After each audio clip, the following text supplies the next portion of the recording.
Hoy vamos a hablar del contexto de lo que es denominado como la Guerra de Independencia de Estados Unidos. Las guerras en general no suelen tener una suerte muy grande a la hora de ser nombradas, de ponerles el nombre.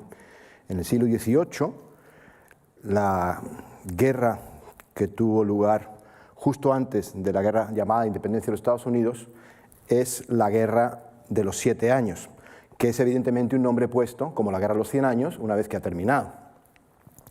Anteriormente a esa estuvo otra guerra que tiene todavía peor nombre, que es la Guerra del Asiento, que no es lo que pueda parecer, sino del asiento de negros, es decir, el comercio de negros, o el otro nombre con el que se conoce en Inglaterra y en los países anglosajones, la Guerra de la Oreja de Jenkins. En lo que se refiere a lo que es lo que vamos a tratar hoy, que es la Guerra de Independencia de los Estados Unidos, este es el nombre con el que se le conoce actualmente, pero en realidad no es otra cosa que uno de los muchos conflictos que tuvieron lugar en el siglo XVIII entre las principales potencias europeas. Y no es un conflicto que tuviera lugar principalmente en Estados Unidos, sino que en realidad fue un conflicto global. Winston Churchill denominó a la guerra de la Oreja de Jenkins como la primera guerra auténticamente mundial. Esta, por lo tanto, sería la tercera guerra mundial del siglo XVIII. Y es mundial porque los teatros de operaciones fueron múltiples. Se combatió en América, el teatro americano tuvo en realidad 4 zonas de conflicto. La zona tradicional que más se conoce son la costa este norteamericana, donde estaban ubicadas las 13 colonias que intentaron y lograron independizarse de Gran Bretaña. El teatro del sur de lo que es hoy Estados Unidos, que es el teatro principal de operaciones de Bernardo de Galvez. El Caribe, donde se jugaban realmente los intereses más importantes, tanto británicos como españoles como franceses, y Centroamérica, donde también se combatió por 1,5 intentos de invasión por parte de los británicos a las colonias españolas en ese momento. El teatro europeo, en primer lugar, tenemos un intento de invasión que veremos posteriormente por parte de Francia y España hacia Inglaterra, que comentaremos más adelante. Tenemos el asedio de Gibraltar, que es la batalla más grande de la Guerra de la Revolución Americana, de la Guerra de Independencia Americana, la batalla con mayor número de combatientes, tanto navales como de tropas del ejército, es Gibraltar, no es ninguna de las que tuvieron lugar en el escenario americano, y la que sería al final la conquista de Menorca. Y por último, el teatro asiático con los ataques británicos a posesiones francesas, tanto al este como al oeste de lo que es hoy la India. Mahé en 1779 y Pondicherry en 1778. Lo que me gustaría transmitir ya desde el principio es intentar hacer permear lo que ya en la historiografía, tanto anglosajona como española, está ya muy consagrado. Cuando un país nace, lo primero que hace es crear una historia. Y la historia que nosotros normalmente hemos heredado, hemos visto, hemos leído, hemos visto en películas, en televisión, en documentales, es una historia influenciada evidentemente por la mayor potencia mundial en medios audiovisuales, por Estados Unidos. Y para ellos, cuando cuentan la historia de la Revolución Americana, es centrada en las 13 colonias. Pues bien, en ese momento, a finales del siglo XVIII, en realidad las 13 colonias norteamericanas eran lo que el historiador norteamericano Elijah Gould llama la periferia de las Américas. La periferia, utilizando un concepto que es el de la historia enredada. La historia enredada es intentar superar esto que comentábamos antes, de que cada país cuando nace se crea su propia historia, intentar superar esta visión nacionalista de la historia y ver cómo en realidad las cosas están mucho más entrelazadas de lo que creemos. El Imperio francés, el Imperio español y el Imperio británico tenían mucho más en común, colaboraban en algunos aspectos, peleaban en otros, y la pelea es también un tipo de comunicación. Y por lo tanto, esa interconexión es lo que quiero transmitir aquí, lo que dice Elijah Gould. Y en realidad, de lo que se trata es de ver cómo las 13 colonias no eran el centro de esa revolución, sino que eran la periferia de lo que era el Imperio español en esa época. Para eso basta comparar la población en 1790 entre lo que eran las principales ciudades del continente. no solo del continente, porque si vemos que Nueva York tiene 33.000 y Filadelfia, que es la segunda, 25.500, lo de México es absolutamente impresionante, pero es que México no solamente es la ciudad más poblada de América y del Imperio Español de América, es simplemente la ciudad más poblada de todo el Imperio Español. El Imperio Español tiene una estructura que es muy difícilmente asimilable a la estructura que tienen otros imperios. Es difícil concebir el Imperio francés sin que sea París la ciudad más importante, la más rica, la más poblada. Es difícil concebir el Imperio Británico sin que Londres sea la ciudad más rica, más poblada. Pero el Imperio Español, la ciudad más rica, la ciudad más poblada, era México, en lo que eran en teoría las colonias, lo cual da una idea de la estructura del Imperio Español, es bien diferente a lo que era la estructura de otros imperios de la época. Pero no solo esto, también en el Producto Interior Bruto per cápita, la América española superaba con mucho a la América británica. Por mucho que la América británica, las 13 colonias, estuvieran concentradas en la producción de uno o dos tipos de productos, básicamente el tabaco en el sur y el bacalao en el norte, y también en las mercancías y en el comercio, en realidad el Producto Interior Bruto per cápita, teniendo en cuenta además que la población era muy superior, era también muy superior el PIB en las colonias americanas, en el Imperio Español. Y por último, las universidades. Las universidades en el 1700, la América española tenía 17, la América británica tenía 3, y las 3 que se consideran como universidades en ese momento en realidad eran básicamente institutos teológicos de formación de sacerdotes protestantes. Para que tengan una comparativa, en la América portuguesa, en las colonias portuguesas, jamás hubo no solo una universidad, sino tampoco hubo ni siquiera una prensa. Para entender el porqué de esta guerra, para entender el desencadenante de la guerra y por qué España participó en ella, hay que tener en cuenta los antecedentes. Nos podemos remontar hasta Atapuerca, como siempre, pero en esta vez con remontarnos a la guerra de los 7 años es suficiente. La guerra de los 7 años, entre el 1756 y 1763, como ven, las posesiones españolas están separadas de las británicas por las posesiones francesas, que controlan básicamente el Mississippi. Lo que está señalado en oscuro es lo que llamaban los franceses la Luisiana, que está encajada entre las posiciones españolas al sur y al oeste, y las posiciones norteamericanas, lo que es Canadá, y las 13 colonias al este. Tiene lugar la Guerra de los 7 años, también denominada como Guerra Franco-India por parte de la historiografía francesa y alguna anglosajona, y esa Guerra de los 7 años produce un reparto territorial completamente distinto. Francia desaparece del continente norteamericano y la frontera española corre hasta el Mississippi. Eso significa que mientras antes el Imperio Español tenía el estado tapón, el colchón de las posesiones francesas en Norteamérica, a partir de ahora no la tiene. De todos modos, también hay que recordar que la Luisiana fue cedida a España en compensación por la derrota que había sufrido el conjunto hispano-francés en esa misma guerra.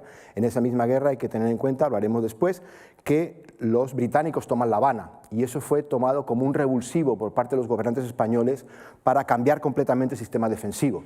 Si La Habana, que era una de las perlas, de las posesiones más importantes que tenían los españoles en el continente americano, podía caer en manos de los enemigos, tenía que reforzarse y cambiarse completamente el sistema defensivo. Y eso pasó entonces, al firmar los tratados, lo que los franceses hicieron es ofrecer la Luisiana en compensación por las pérdidas españolas en la guerra. El gobierno español de la época no tenía nada claro si quería quedarse con la Luisiana, básicamente porque vemos ahí, y veremos también posteriormente, hay una clara sobreextensión del territorio español, demasiado territorio para controlar, porque cuando se tiene mucho territorio hay que defenderlo, y defenderlo es costoso, y en esas zonas de ahí eran realmente complicadas hacerlas productivas. De hecho, la Luisiana nunca fue productiva mientras estuvo bajo soberanía francesa, y empezó a ser productiva durante el periodo de gobierno de Bernardo de Galvez como gobernador de la Luisiana, pero tampoco excesivamente productiva. De lo que vivían tanto la Florida como la Luisiana eran de lo que se llaman los situados, es decir, el dinero que se les enviaba desde el más rico virreinato que tenían al lado, que evidentemente era México.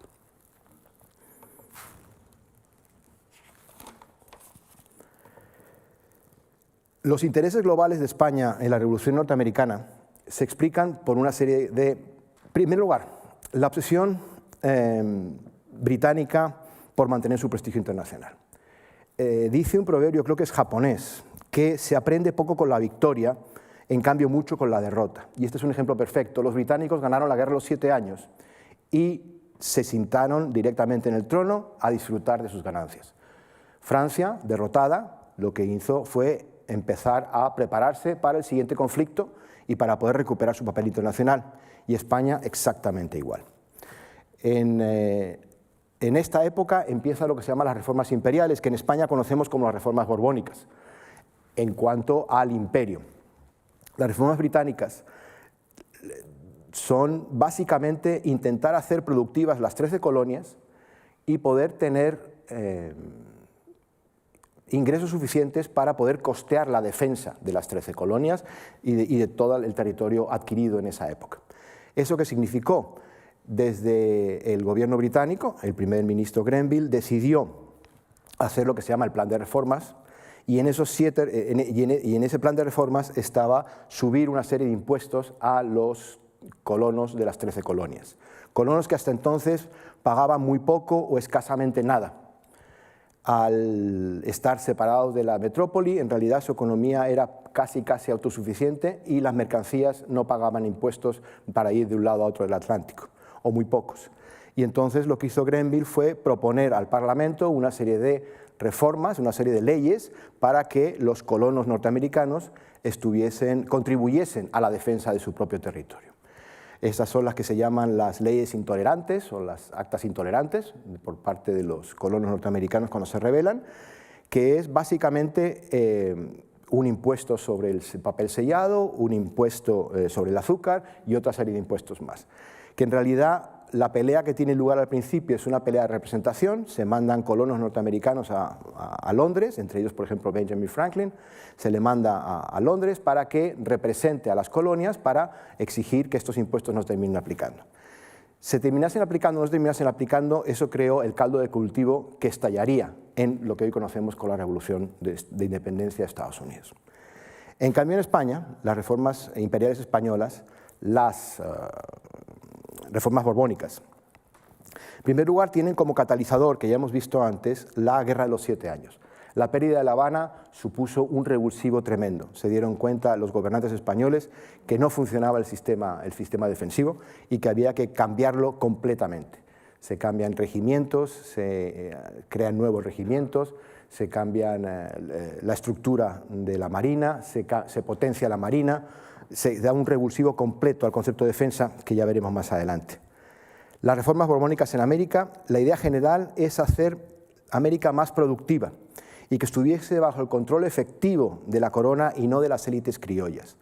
Durante los Habsburgos, sobre todo después de Felipe II, el escaso control que tenía la monarquía española sobre las colonias americanas, sobre las posesiones americanas, hizo que fueran las élites criollas las que se hicieran con el auténtico poder.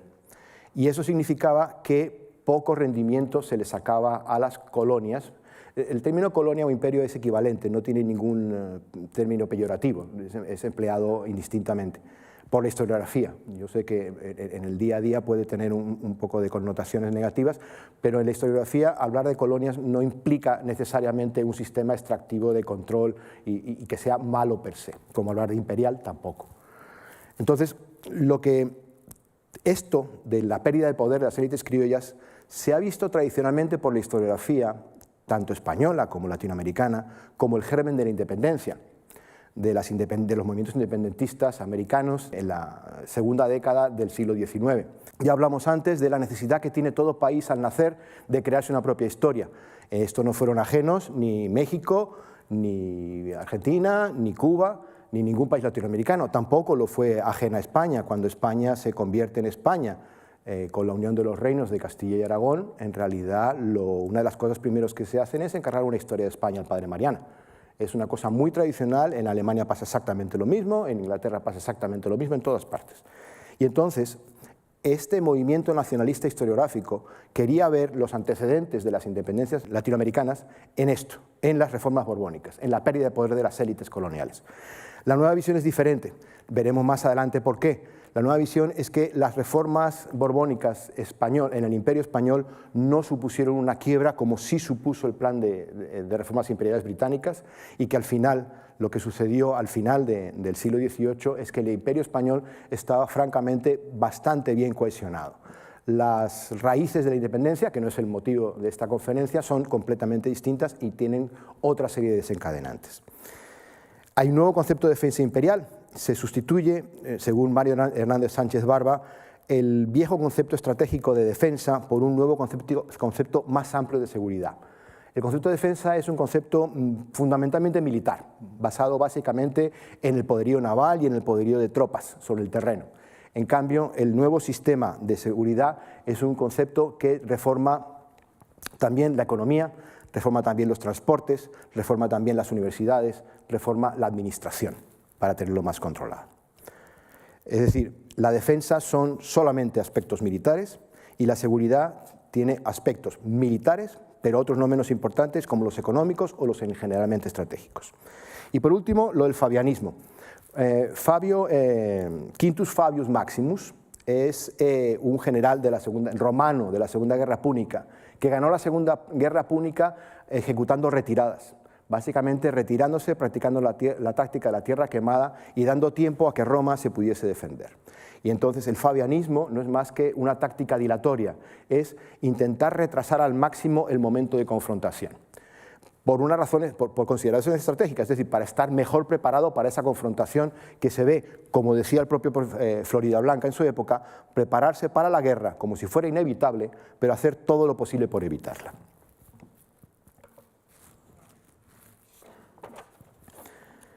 La primera fase de la intervención española, que va de 1775, que es cuando empieza la Revolución Norteamericana, hasta abril del 79, España no entra en la guerra. España está mirando a ver qué pasa.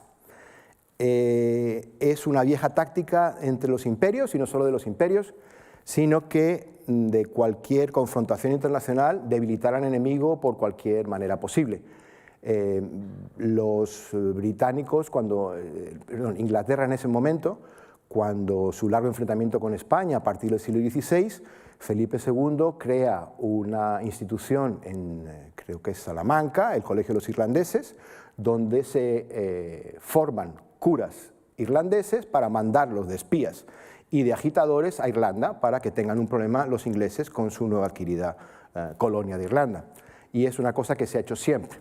Por lo tanto, cuando surge la revuelta, primero revuelta y después revolución de los colonos norteamericanos en lo que es hoy Estados Unidos, España se frota las manos porque supone un debilitamiento de los británicos. Y lo que empieza a hacer es, hablando con Francia, a ver cómo se puede ayudar a estas 13 colonias que están en una especie de revuelta y después revolución contra los británicos. El total de lo que aportó España, en realidad, en ayuda material, efectivo y suministros, en efectivo se dio una parte, que fue dinero directamente entregado a los revolucionarios. La mayor parte fue en material, tanto armamento como mantas. El ejército de Washington estaba básicamente vestido con prendas de vestir fabricadas en la península ibérica.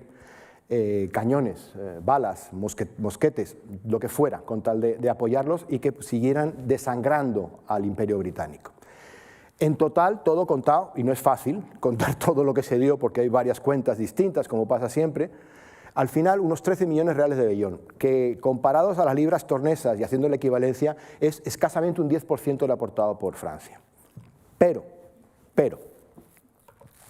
los primeros envíos se hacen a través de este señor que es Caron de Beaumarchais, que es básicamente conocido por ser el autor de Es el Barbero de Sevilla, no la ópera, sino el libro que da origen después al libreto. Es un autor famoso que lo que hace es ofrecerse y ofrecer sus contactos a la corona francesa para, a través de él y de manera secreta, poder hacer estos envíos. Se forma una compañía con el bastante transparente nombre de Roderick Hortalez y Cía, es decir, no puede sonar más español dicho por un francés, a la cual la corona francesa da 1 millón de libras. Inmediatamente el embajador de España en ese momento aporta otro 1 millón de libras. Entonces, con 2 millones de libras, que es un montón de dinero para la época, se fletan una serie de barcos a través de Roderick Hernández y compañía para enviar pertrechos y suministros a las tropas norteamericanas, en ese momento en una situación realmente complicada, de clara inferioridad. Pero España no se contenta con eso, sino que también durante la primera fase de la ayuda española a la independencia de Estados Unidos se toma también la ayuda de un personaje, en este caso no un autor teatral, sino un empresario, un emprendedor, creo que decimos ahora, que era el hijo mayor de la casa Gardoqui e Hijos. Gardoqui e Hijos era una empresa vasca que llevaba mucho tiempo comerciando con las 13 colonias norteamericanas, básicamente importando bacalao, que era lo que se dedicaba. La ventaja que tenía Gardoqui, Diego de Gardoqui, es que uno, hablaba perfectamente inglés porque le habían mandado a sus padres a estudiar a Londres, cosa que era extremadamente rara en la época. Nadie hablaba inglés en la época, lo que hablaba todo el mundo era francés. Las comunicaciones, no solo diplomáticas, sino cuando le estalle la guerra y veamos el próximo día las batallas de Bernardo de Galvez, sus comunicaciones son en francés con los británicos. Entonces, el inglés no lo hablaba prácticamente nadie y eso era un punto muy importante. Y segundo, los contactos de su compañía que tenía, porque gran parte de los revolucionarios norteamericanos eran mercaderes, eran empresarios, eran emprendedores, eran comerciantes, con lo cual tenían unos contactos muy bien engrasados.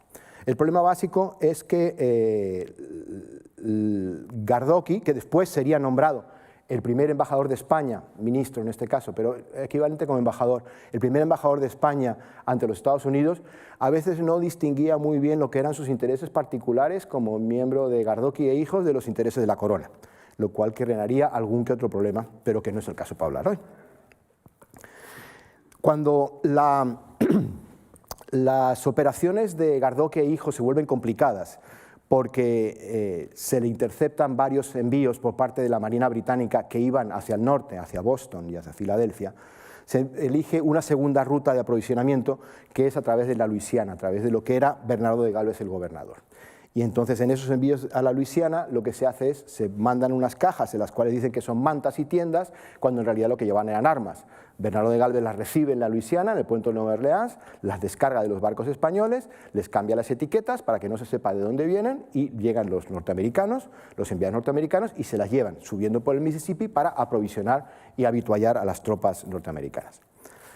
Esto es más o menos ayuda material y suministro y ayuda metálico, pero hay otros dos tipos de ayudas que son tan o más importantes que las anteriores. Primero, la apertura encubierta de puertos. Para la escasa, pequeña y muy débil marina de guerra norteamericana en esa época era fundamental poder contar con unos puertos de abastecimiento y reparación, que la gran mayoría en todo el Caribe estaban controlados por los británicos, por los ingleses, y poder disponer de los puertos españoles desde Nueva Orleans a todo el Caribe español era fundamental. Ellos se dedicaban, la Marina norteamericana en ese momento, fundamentalmente a operaciones de corso y hostigamiento de la Marina mercante británica. Y lo otro es lo que se llama la política de hospitalidad. La política de hospitalidad es un truco empleado por el gobierno español para poder aceptar en sus puertos y en sus territorios a combatientes norteamericanos en esa guerra que se rehabituallasen y que volviesen a la contienda. En teoría, la política de hospitalidad cubría también a británicos en esa contienda, pero flexiblemente aplicada, pues da lugar a que se hace más favores a los norteamericanos. La primera fase de la guerra, cuando Francia, el 6 de febrero del 78, firma 3 acuerdos con los representantes de Estados Unidos en París. Los tres acuerdos es importante, en primer lugar, un tratado de amistad y comercio. Eso no tiene mayor implicaciones. El segundo, un tratado de alianza entre Francia y los Estados Unidos, es decir, reconoce a los Estados Unidos como un ente soberano e independiente. Y por último, y no menos importante, una cláusula secreta y separada sobre la futura inclusión de España dentro de esos tratados anteriores. Ya veremos posteriormente que España nunca fue aliada de los Estados Unidos, sino simplemente aliada de Francia, Pero eso es importante porque ya desde el principio Francia sabía que para poder vencer a los británicos era necesario el aporte español, en poderío en América. Y estos son los diferentes escenarios de guerra que tienen lugar, teatros de operaciones, que tienen lugar durante la fase francesa del conflicto. Lo primero que hay son unas pequeñas escaramuzas en el Caribe, en la isla de Granada, en julio del 79. Después la flota del almirante d'Estaing va a Filadelfia, pero no sirve para nada porque llega, tiene un encuentro no decisivo, se persigue con la flota británica, queda completamente indeciso. Tercero, la batalla de Ushant, que pese al nombre en realidad está en el Canal de la Mancha, también queda indecisa. Los franceses tienen una de sus pocas victorias, que es Dominica, en septiembre del 78. La otra victoria es la última de este periodo, que es la conquista de San Vicente y Granadinas, pero son victorias muy menores en zonas muy pequeñas de escaso o nulo valor estratégico. Lo más importante aquí es que los franceses pierden sus posesiones en la India. Al perder las posiciones en la India, los franceses son conscientes de que o entra España en la guerra o esto no tiene ningún futuro para ellos y no podían permitirse el lujo de volver a perder una guerra como habían perdido la guerra de los 7 años. Entonces, ¿qué es lo que quiere Francia? ¿Qué es lo que está buscando?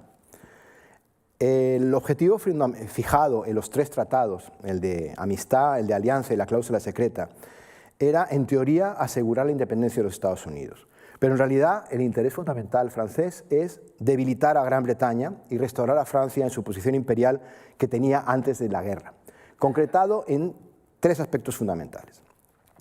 Uno, asegurarse los derechos de las pesquerías en lo que es hoy la península del Labrador, en el norte, en lo que es el noreste de Canadá. Esto era importante no tanto solo por las pesquerías, sino porque en ese lugar, en San Miguelón, ¿cómo es? San Miguelón y Saint-Pierre, que son puertos pesqueros, eran lugares que había una tremenda población de flota pesquera. Esa flota pesquera no hay que olvidar que son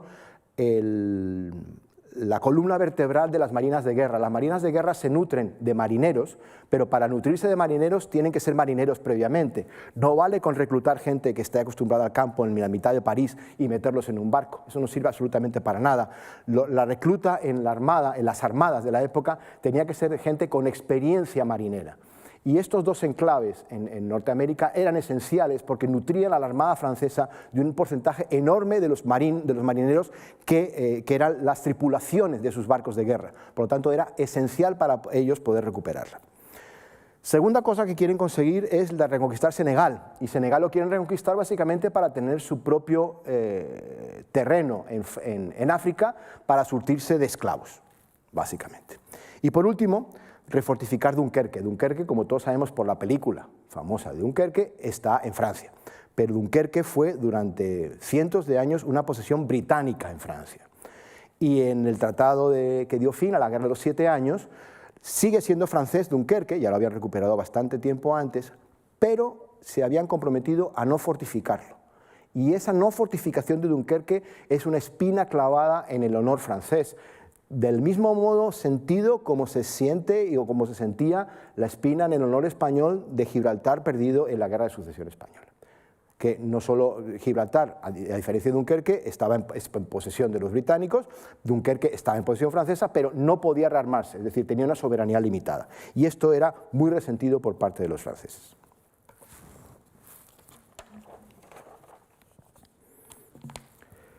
La segunda fase es cuando España entra en guerra. Las motivaciones de España para entrar en guerra. Empezando por la segunda, en realidad. La segunda es la política de debilitamiento, el fabianismo que hemos hablado antes de Florida Blanca.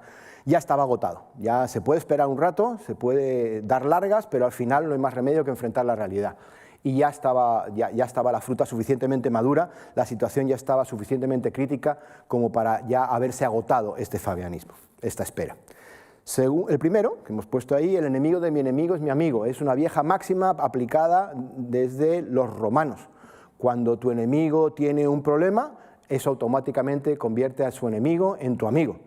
Y por lo tanto, España ve con buenos ojos la revolución, la revuelta y después revolución norteamericana, porque ya lo hemos hablado antes, debilita seriamente el poderío británico, especialmente el poderío británico en América, que es el ámbito de influencia del Imperio Español, el fundamental ámbito de influencia del Imperio Español.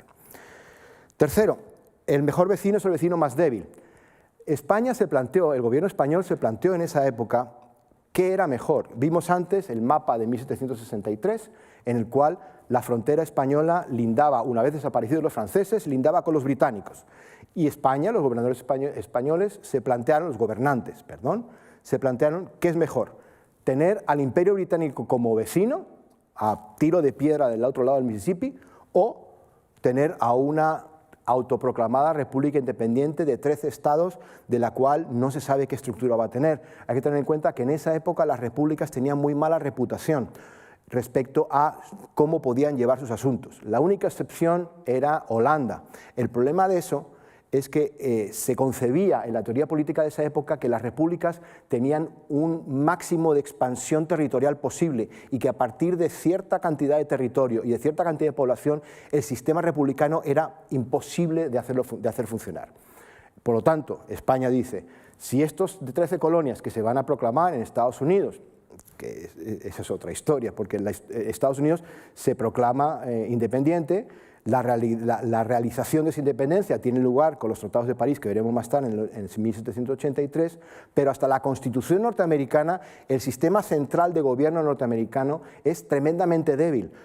Hay incluso, durante los debates constitucionales, grandes tendencias a la disgregación, a que se fundasen no un solo país, que conocemos hoy que es los Estados Unidos de Norteamérica, sino varios países. En principio, la división norte-sur, básicamente entre esclavistas y no esclavistas, porque son dos modelos no solo de esclavitud, sino son modelos también económicos y sociales, pero también entre el sur y el norte había tensiones disgregadoras, con lo cual podrían haber sido 5, 6, 7, 8 países completamente distintos, lo cual hubiera sido completamente diferente a la historia mundial. Y España decidió, pues si estos se van a proclamar una república, que es un gobierno débil, y encima van a tener un gobierno muy débil, pues mejor tener a estos señores de vecinos que no tener al Imperio Británico. Y por último, también se evaluó el riesgo de contagio, entre comillas, revolucionario. Es decir, en las reuniones del Consejo de Ministros de la época, los gobernantes españoles dijeron muy claramente que había que tener mucho cuidado con cómo se ayudaba a los rebeldes norteamericanos, no vaya a ser que ellos tuvieran la idea de que ellos sirvieran de ejemplo o les diesen la idea a las colonias españolas en América. Pero esa es otra historia de la cual ya hemos avanzado algo. Los objetivos que tenía España en esta guerra son esos 6 y están en el tratado que firma con Francia. Por lo tanto, es clarísimo. Los ingleses ya sabían de principio qué iban a ser sus objetivos y aunque no los hubieran puesto, eran evidentes que todos sus objetivos. Todos conseguidos menos el primero,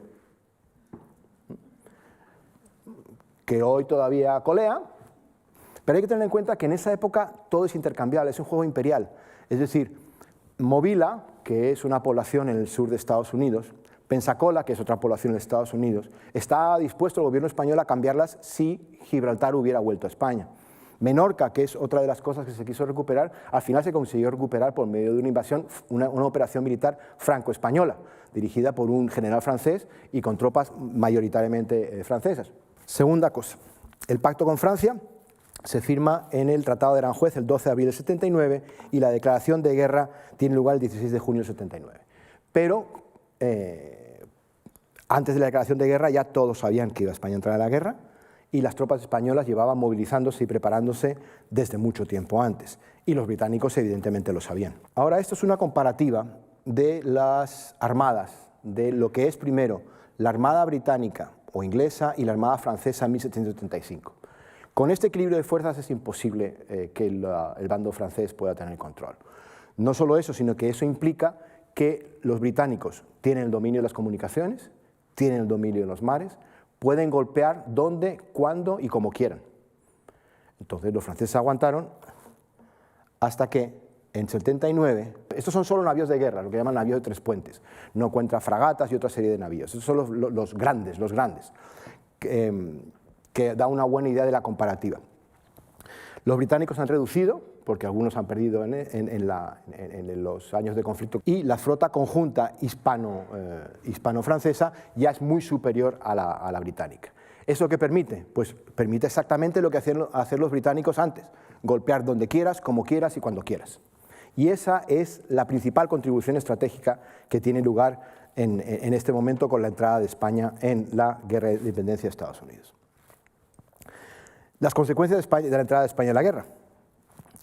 La iniciativa pasa al bando franco-español. Esto es una caricatura publicada en un periódico británico, en el cual se ven representados los 4 enemigos que tiene el león británico. España es un Cocker Spaniel, bueno. Francia es un gallo, es un símbolo tradicional francés. La serpiente es un símbolo, es Estados Unidos. Eso viene de un grabado que publicó Benjamin Franklin en uno de sus periódicos. No sé si lo recuerdan ustedes, es una serpiente cortadita en trocitos, que cada trocito son las colonias norteamericanas, las 13 colonias, que si están separadas, mueren. De hecho, el moto, el lema que pone a eso es únete o muere. Y de ahí viene que el animal simbólico para representar durante la guerra de independencia de Estados Unidos, representar a los Estados Unidos, es la serpiente, no tiene ninguna otra connotación. Y después el perrito este, que es una raza de perro típicamente holandés, y son los cuatro enemigos de Gran Bretaña. Gran Bretaña, con este desequilibrio de fuerzas, pasa a la defensiva. Ya hemos dicho antes que España y Francia pueden golpear donde quieran y como quieran. No solo eso, sino que además se produjo un progresivo aislamiento internacional británico, lo que se llama la Liga Neutralidad Armada. La Liga Neutralidad Armada fue una iniciativa rusa para que no se extendiese el conflicto británico y no se convirtiese en un conflicto continental europeo. Porque no fue un conflicto continental europeo, fue un conflicto europeo, como hemos visto, tuvo como escenarios europeos el Canal de la Mancha, Menorca y Gibraltar, pero no continental, no dentro del continente. Lo que intentaban hacer el bando español es debilitar a Francia. Lo primero que hacen es amagar con un intento de invasión a las islas británicas. Un intento de invasión que no era un intento de conquista, sino básicamente de crear el pánico, básicamente en el mercado de valores de Londres, para que el gobierno británico se viese obligado a solicitar, a rendirse, básicamente. Esta Liga de Neutralidad Armada fue formalizada por la llamada Declaración del 10 de marzo de 1780, declaración rusa, a la cual se fueron sumando Dinamarca en julio de ese mismo año, Suecia en agosto de ese año, Prusia en mayo del año siguiente, Austria, Portugal y las 2 Sicilias, dejando completamente aislado. El origen de esta Liga de Neutralidad Armada es la amenaza británica o inglesa de atacar cualquier buque que fuera con suministros para los revolucionarios norteamericanos. El cambio de prioridades y estrategias francesas por unas nuevas supeditadas a España. España vendió muy cara su participación en el conflicto a Francia. Es más, la guerra tiene un antes y un después de la entrada de España en el conflicto. Francia tenía una serie de prioridades, ya las hemos visto antes, Senegal, Newfoundland, Saint-Pierre y Miquelon, pero cuando España entra, las prioridades pasan a ser las prioridades españolas. Es más, en la historiografía norteamericana se habla de que Francia se volvió rehén de España en cuanto a la conducción de la guerra. Las iniciativas eran españolas, las mayores contribuciones de tropas eran para los objetivos españoles, la operación conjunta del sitio de Gibraltar, la operación conjunta de la toma de Menorca, las operaciones conjuntas en el Caribe. Lo único que como Francia era aliada de Estados Unidos, eso le permitía hacer operaciones conjuntas con Estados Unidos, que ya veremos posteriormente. Y eso es importante recordarlo. España era aliada de Francia, no era aliada de los holandeses, ni era aliada de los norteamericanos. Los gobernantes y los militares españoles tenían instrucciones muy estrictas de ayudarles, pero nunca ni hacer operaciones conjuntas ni colaborar con ellos. Hubo algún problema mientras las tropas españolas estaban en Haití, de lo que es hoy Haití, preparándose para la invasión de Jamaica. Cuando se retrasó esa invasión de Jamaica, se realizó la invasión de Nueva Providencia. Y como no había barcos en ese momento de transporte, se contrató unos barcos propiedad de un armador norteamericano. Cuando se conquistó la isla, no hubo ningún problema, todo fue más o menos bien. pero cuando llegaron las noticias de que se había hecho utilizando medios de transporte norteamericanos, se abrió una investigación y a quien había hecho y liderado y tenido esa idea no fue muy recibido en la Corte, muy bien recibido en la Corte, por eso de las prioridades. España entra en guerra y cambia completamente los escenarios. Asia, los franceses siguen intentando recuperarla sin ningún éxito. El Atlántico son en realidad encuentros entre flotas. Centroamérica hay un intento de invasión por parte de los británicos que repele Matías de Gálvez, padre de Bernardo de Gálvez y en ese momento gobernador de la región. En América del Norte tenemos las operaciones tanto en el Teatro Sur como en el Caribe, Gibraltar, el largo sitio de Gibraltar y el intento de invasión que ya nos hemos referido por parte de los franco-españoles. El fin de la guerra. Los franco-españoles no pierden ningún encuentro, lo único es no consiguen el sitio de Gibraltar. Por lo tanto, están en la mejor de las posiciones para negociar la paz, al menos teóricamente. Esta es la 23ª paz de París que existe en la historia, porque todas son paces de París, hasta incluso los acuerdos de Versalles. De hecho, los tratados que terminan la guerra de independencia de Estados Unidos son firmados en París y en Versalles. Por lo tanto, siempre se firman en el mismo lado, con lo cual hay que distinguirlos. Son 4 tratados los que se firman.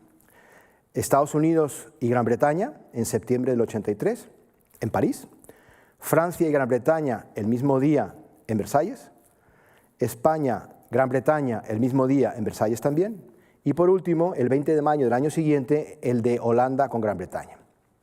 Pese a la situación militar en la cual los británicos habían perdido en todos los frentes, básicamente todos los frentes no, el frente de la India lo habían ganado, pero era un escenario muy secundario para esa época. Habían perdido militarmente todas las batallas, la más importante la de Yorktown, y a partir de la de Yorktown no hay grandes batallas en el escenario norteamericano. Está la conquista de Menorca y está el sitio de Gibraltar, y algunas operaciones en el Caribe. Pero a partir de la batalla de Yorktown, que es en el 81, las hostilidades decrecen, se vuelven hacia el continente europeo, y ya está claro que los británicos no van a poder ganar.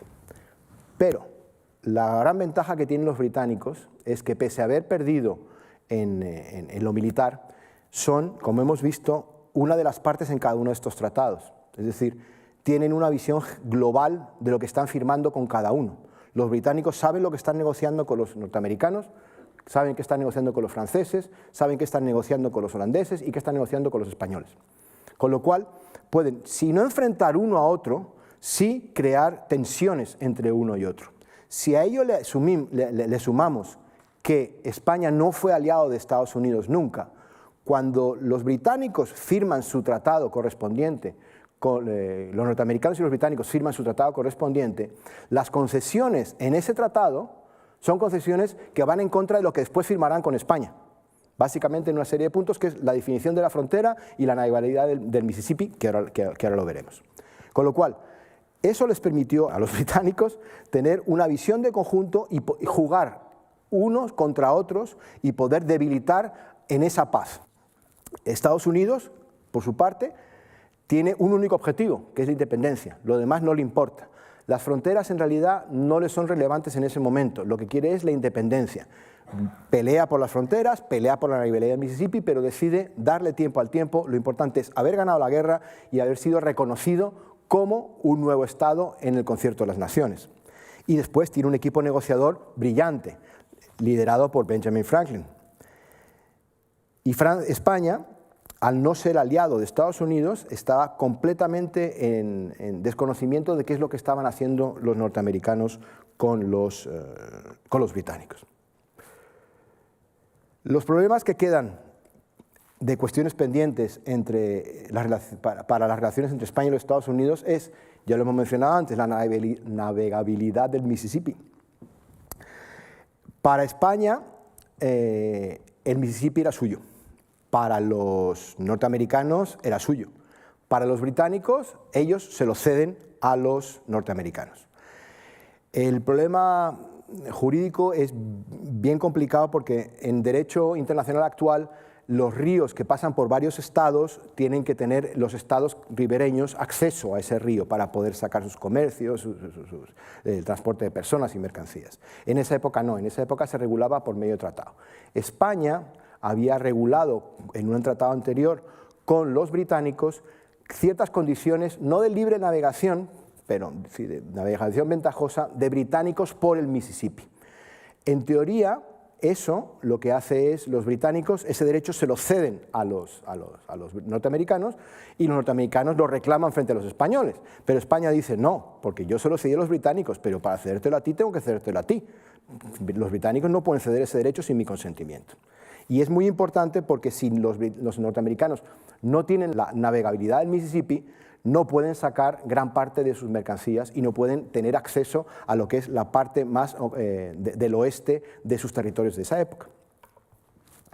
El Tratado de Frontera en las Floridas. Este requiere algo más. Esas son las tres propuestas que se discutieron en su momento. Evidentemente, la propuesta española era llevar hacia el este todo lo posible la frontera y subirla a lo máximo posible en las Floridas. ¿Por qué era importante para España recuperar las Floridas en esta guerra? Porque las flotas españolas que venían tanto de Perú, en Perú suben por el Pacífico, cruzan el Istmo de Panamá, se embarcan, van hasta La Habana y de La Habana van a la península ibérica. Desde México también salen, van hasta Cuba y de Cuba van hasta la península ibérica. Y todos salían por esto que es lo que se llama el Canal de las Bahamas. Y los británicos al estar aquí tenían ocasión de poder interrumpir el comercio. Y España en ese momento, la sangre de su economía eran las flotas que venían del Imperio Español. Y eso no se lo puede permitir, con lo cual la posición de las Floridas era fundamental, que es una de las cosas que gana y que estaba en los objetivos España en esta guerra, expulsar a los británicos de Florida y de su control del Canal de las Bahamas. Esas son las tres propuestas. La francesa, que está a la derecha del todo, es en teoría aún más beneficiosa y los norteamericanos evidentemente quieren llevarse la frontera hacia el este. Al final la frontera del tratado es esta. El problema que hay es que se crea una indefinición de... Ven usted los dos paralelos, los norteamericanos lo quieren llevar más abajo y los españoles lo quieren llevar más arriba. El problema es que en los tratados firmados entre los norteamericanos y los británicos se les da el de arriba y el firmado entre España y los británicos la frontera se fija abajo. Con lo cual hay, como ya les dije antes, hay ese juego que hacen los británicos de firmar con unos una cosa y firmar con otros otra, lo cual generará muchos problemas para las relaciones entre España y los Estados Unidos entre finales y sobre todo principios del siglo XIX. La regulación del comercio bilateral está ligado al río Mississippi, pero también a otra serie de factores. Por ejemplo, durante la guerra, el gobierno español había permitido a los comerciantes norteamericanos aprovisionarse y comerciar en puertos españoles sin pagar tasas, sin pagar almojarifazgos, sin pagar impuestos. Evidentemente, los mercaderes norteamericanos se acostumbraron muy rápidamente a ese trato de favor. Y cuando termina la guerra y se les dice, mira, la guerra ya ha terminado, esto se ha acabado, empieza a generar muchos problemas. Teniendo en cuenta además que los nuevos Estados Unidos, el lugar para aprovisionarse fundamentalmente de materias primas y de alimentos es las posesiones españolas, tanto en el Caribe como en el continente. Cuando se les cierra, se les vuelve a cerrar ese acceso, se crean muchos problemas. Las relaciones con las poblaciones indígenas. Esto daría para otra conferencia, pero básicamente lo que se trata es que el modelo de relaciones indígenas de los británicos y franceses y el modelo de relación con las poblaciones indígenas de los españoles eran muy diferentes, basados en unas tradiciones diferentes, basados en una historia diferente, basados en un modelo económico diferente y en un modelo social distinto. Los historiadores no decimos qué es mejor, intentamos explicar e intentamos entender. Entonces, el problema que se crea aquí, por ejemplo, cuando la Luisiana pasa a España, en la Luisiana francesa habían esclavos indígenas. Según la legislación española, los indígenas no podían ser esclavos, con lo cual se produce una liberación de esclavos indígenas porque la legislación española expresamente prohibía la esclavitud de los indígenas. Pero no solo eso, sino que la legislación española en cuanto a la esclavitud es bien diferente respecto a la norteamericana, y a la británica y a la francesa. Básicamente, bueno, por una serie de razones, aparte del influjo de la Iglesia Católica, de las tradiciones, de las costumbres, de la historia. En España, por su historia, cualquiera podía ser esclavo, podía ser capturado en las campañas en el sur de la península o más tarde en el Mediterráneo, y un español nacido en Torrevieja o en Barcelona o en Madrid podría terminar siendo esclavo. Eso no le quitaba su humanidad, el ser esclavo.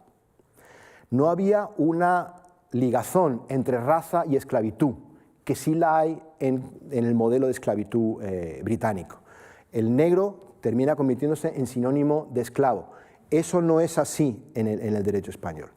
Otra cosa más, por ejemplo, el esclavo en el derecho español, que también chocó con los antecedentes en la Luisiana y en estas cosas, en el derecho español tenía una institución que se llama la coartación.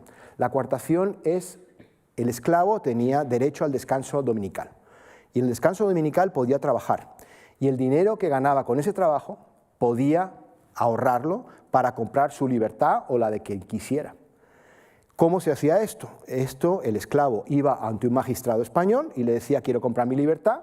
El magistrado español, no el dueño, decretaba cuál era el justiprecio, se incoaba un expediente, y si ese dinero si llegaba a ese dinero lo que tenía ahorrado el esclavo, el magistrado recibía ese dinero, se lo daba al propietario en compensación por la libertad, y el esclavo quedaba completamente libre. Eso era inconcebible para el derecho, para el sistema esclavista anglosajón, que después heredan los norteamericanos.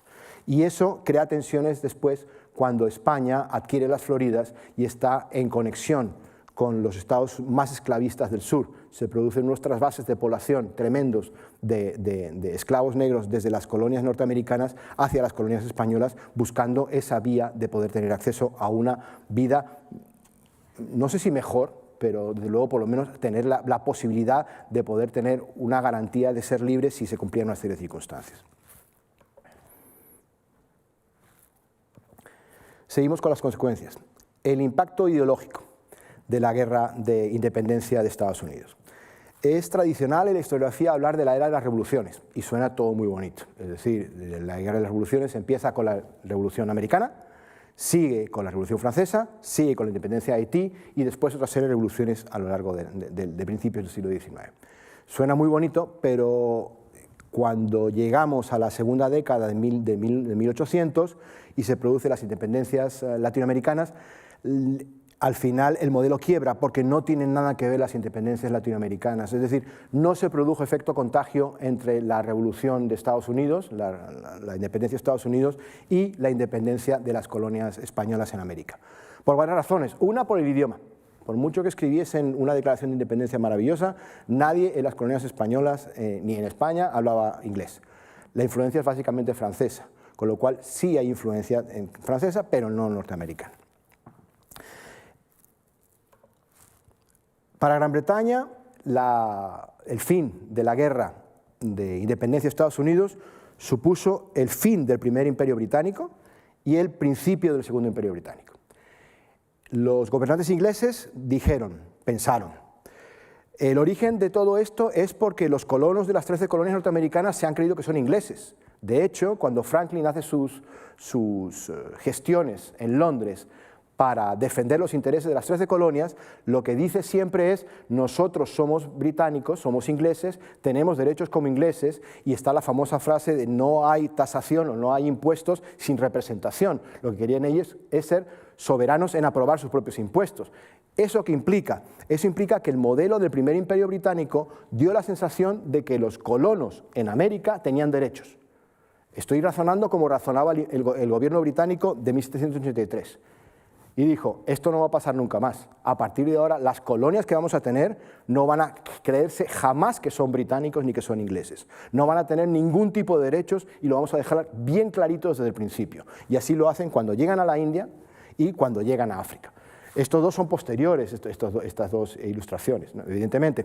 La primera, la asiática, es una ilustración hecha en la propia India por un artista local entre 1825 y 1830 y es una especie de embajador o enviado de la Compañía de la India Oriental a una de las cortes de los dignatarios de la India.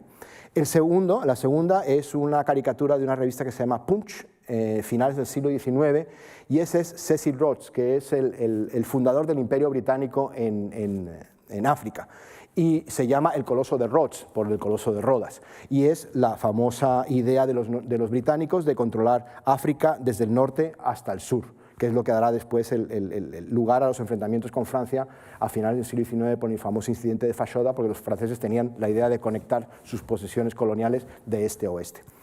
Y este es el segundo imperio británico. Dejarles bien claro que los colonizados son colonizados, no tienen ningún tipo de derechos y si se rebelan, se rebelarán por otro tipo de cosas, pero no para reclamar ningún tipo de derechos que en ningún caso se les van a dar.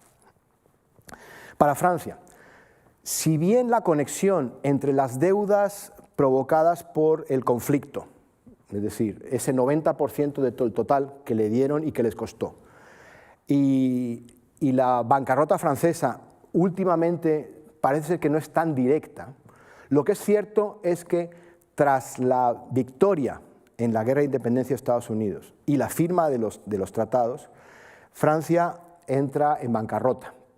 Se había endeudado excesivamente y para poder pagar esas deudas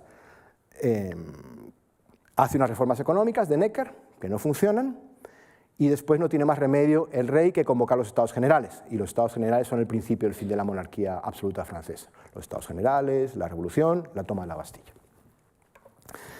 Para España en realidad es completamente distinto. España subvencionó su participación con coste mucho menor, la financiación la hizo a través de una emisión de bonos. El Banco de San Carlos empieza en esta época, el Banco de San Carlos, perdón, es el antecedente del Banco de España, y lo que gastó fue sobre todo en inversión en reforzar fortalezas, reforzar la marina, reforzar el ejército, y sí, evidentemente, algo de los gastos, pero consiguió salir completamente indemne de su economía, no tuvo ningún impacto negativo en la economía. Hubo una inflación, hubo algún problema en los años posteriores, pero nada comparable a lo que tuvieron que soportar los franceses. Esto es un mapa de 1783 publicado en Londres. En verde están las posesiones españolas, en amarillo a la derecha lo que es Estados Unidos y al norte lo que es Canadá. De lo que es los Estados Unidos continentales al día de hoy, 3/4 partes, 2/3, 3/4 partes eran españoles en 1783. Eran españoles en teoría, porque es muy fácil marcar un mapa de color y decir que esto todo es soberanía española. Teóricamente sí, teóricamente lo controlaban, pero en realidad a partir del Río Grande para arriba es un territorio básicamente quien tiene el control son los grupos indígenas diferentes que hay en cada uno de los territorios. Ellos eran auténticos soberanos de ese territorio. Se producían choques entre colonos de procedencia española o procedencia novohispana, mexicana, en lo que es la frontera norte del Virreinato de la Nueva España, pero en realidad hasta la época de Bernardo de Gálvez, un poquito anterior a la guerra de independencia de Estados Unidos, las Californias no se han poblado, la población es mínima la que hay en las Californias, la población de las Floridas es mínima por las condiciones insalubres del lugar, la máxima población que tiene toda esta zona es la de Luisiana, que tampoco es muy grande. En realidad, desde Nueva Vizcaya hacia el sur es cuando empieza a haber población importante de origen novohispano o de origen peninsular. Esto es el cenit de la expansión territorial del Imperio Español. El problema es que, como alguno en la época advirtió, demasiado territorio para controlar.